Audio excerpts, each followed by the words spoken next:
Hey guys, Mike here, MF Kustom Garage. So we're just going to go over a bunch of things here in the shop and stuff we're getting ready to go to the Portland swap meet and whatnot, and we'll go from there. So first thing we're going to go over here is just the Speedmaster head that's pretty much ready to go for the big block Ford. So here we go.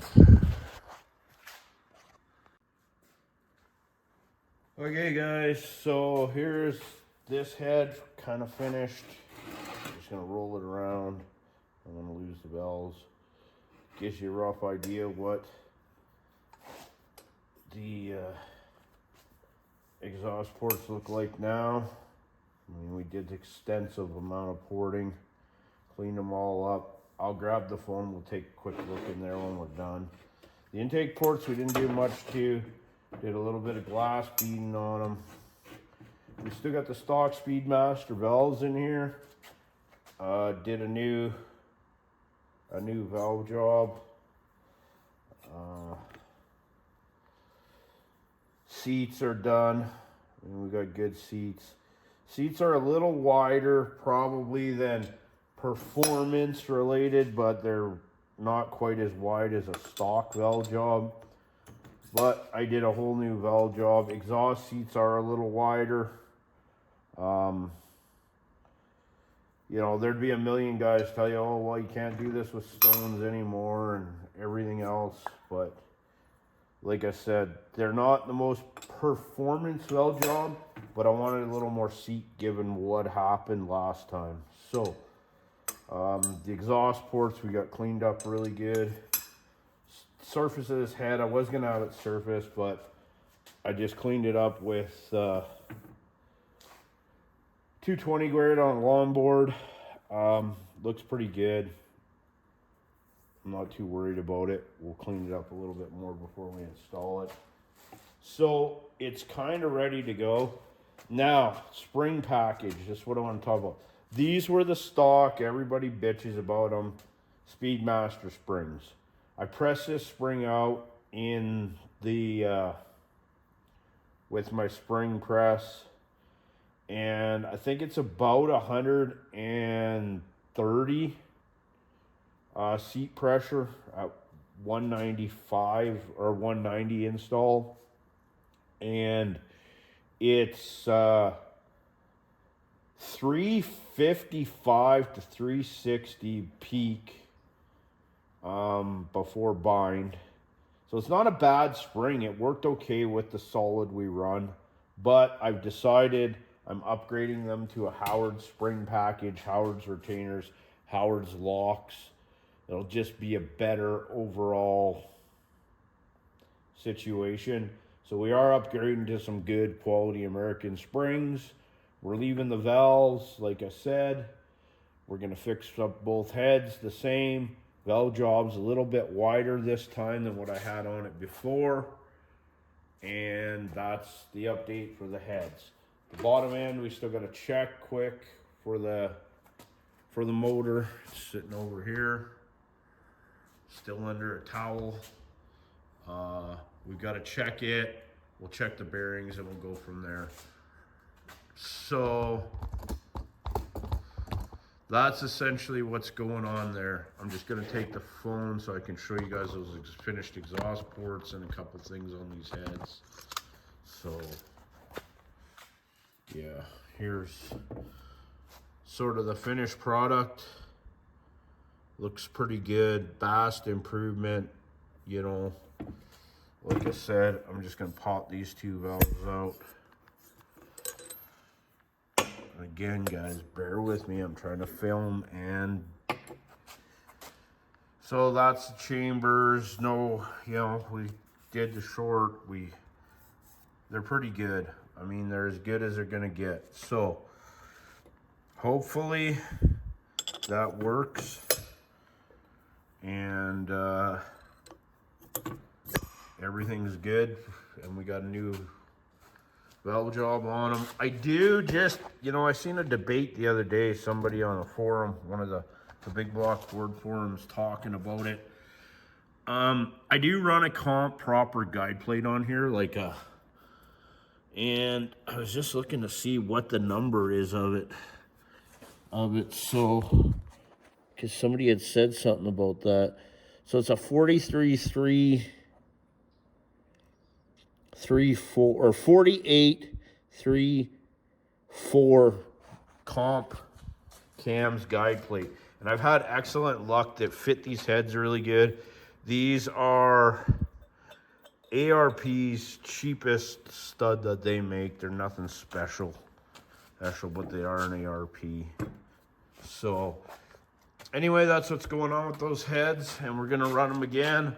Hopefully the improvements we made on the exhaust will wake things up a little bit. Next thing, guys, I'm just gonna walk over here. The van's in here because we are going to the Portland swap meet. I have wanted to go to the Portland swap meet for years, and we're gonna head to the Portland swap meet.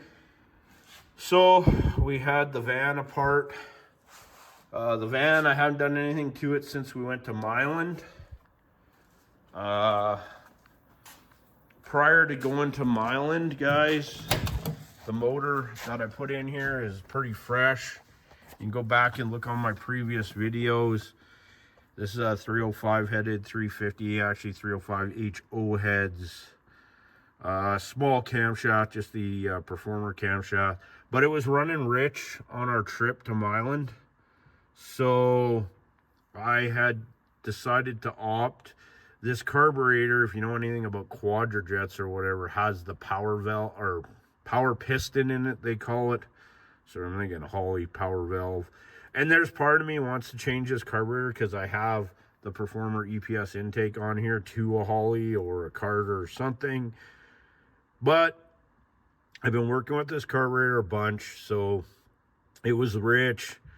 So I turned the power piston down some to put the tapered rods into the jets. And it has 70 jets. I tried 72s and it was really rich. So 70 seemed to be right, and then we gave that thing a twist. It ran really good. It's just, I guess, a little rich, so we're hoping we can lean it out a little bit more. We put some fancy seat covers in here. Nothing major. This is all just low buck. Everything works. I've got my old LM1 air fuel ratio gauge in it. The other thing was we were pulling before the race car with this carburetor, so that might have made it a little richer too, but I think it has to do a lot with the camshaft, so we leaned it out a bit.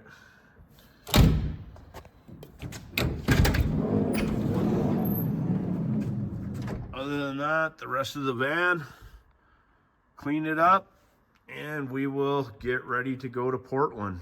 So hopefully we'll be in Portland for the swap meet and everything will go good. And I'm going to take the van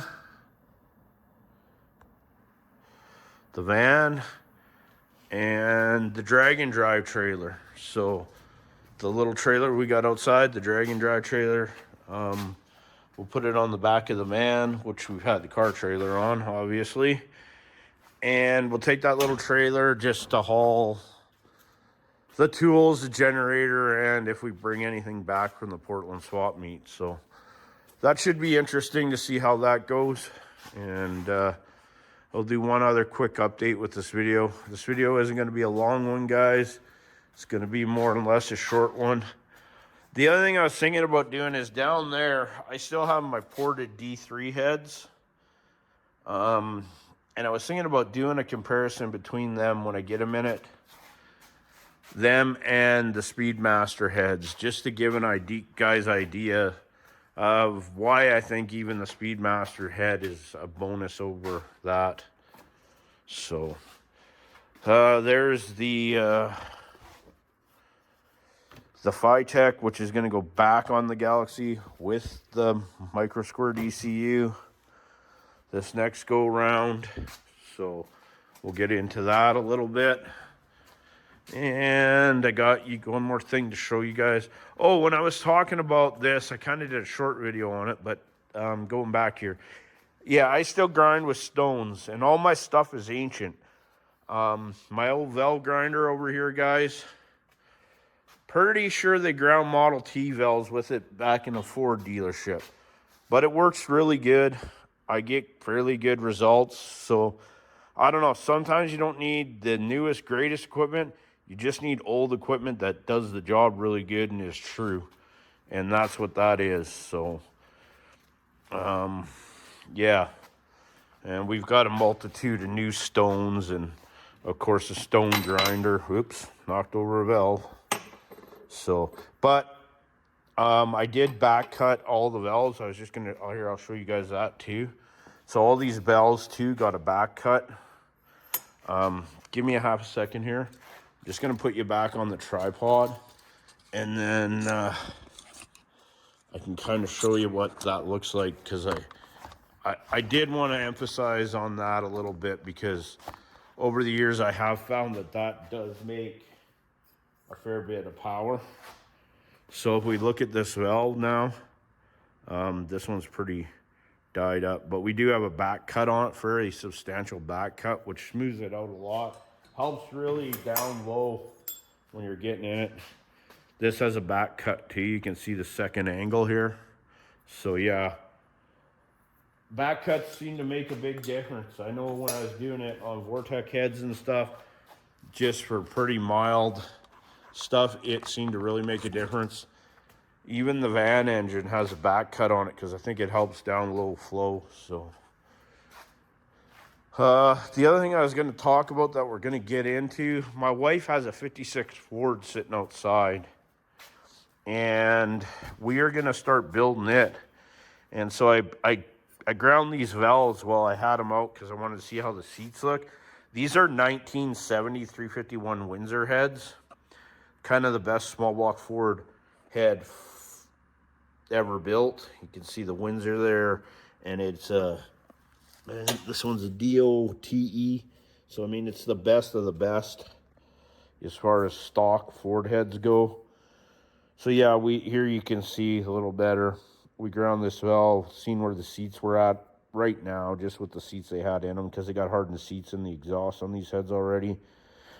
And then we back cut it a little bit. So we're gonna do a bunch of port work on these heads for her car. This one, same thing. You can see the back cut here and the double angles. So and it's got good seats and everything in it. So these heads will be really good with some port work once we get them on this, which is a roller 302 block, in really good shape. It was a really low miler truck, and we're going to do that up. I've got her a camshaft. I've got her a bunch of stuff. So no, we're not going to put the LS heads on the 302 and do the most controversial thing ever. Oh my God, the world would come to an end. A small block Ford is not an LS. Come on. Who knows? All I know is the head kind of lined up pretty good from what I seen on the internet. So, but we won't get into that conspiracy theory. Anyway, we're just going to walk through here. Barney's under the, and I think some of you have seen pictures of it and videos of it. If not, I'll put a little clip of it in here. And we're working on the box of Barney. So we got one side pretty much all blocked out. Yeah, it's coming right along. Guide coat. I'm not going to go over this whole process with you guys right now. But anyway, this is to 220 grit. Then we're going to reprime it one more time, and we'll sand it out to 320, 400. The top looks really good where we deleted all the stuff. So, and this side I haven't got to yet, but that's next. So that's coming along pretty good. We'll get going on that. So anyway, this video is getting a little long in the tooth, guys, I know. And it's me talking, and the camera's probably really bad.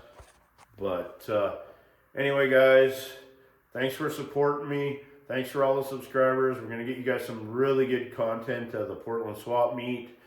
and everything else, and the trip and all that. So like, share, subscribe, do the thing, ring the bell, all that stuff, guys. I really appreciate that we surpassed 100 subscribers, and I hope we keep going to 500, 1,000, and 10,000, and on, and we'll try to get you some more content, and we'll get out racing some more and everything else. It just all comes down to how things go financially and whatnot. But anyway, thanks for all the support. Mike out.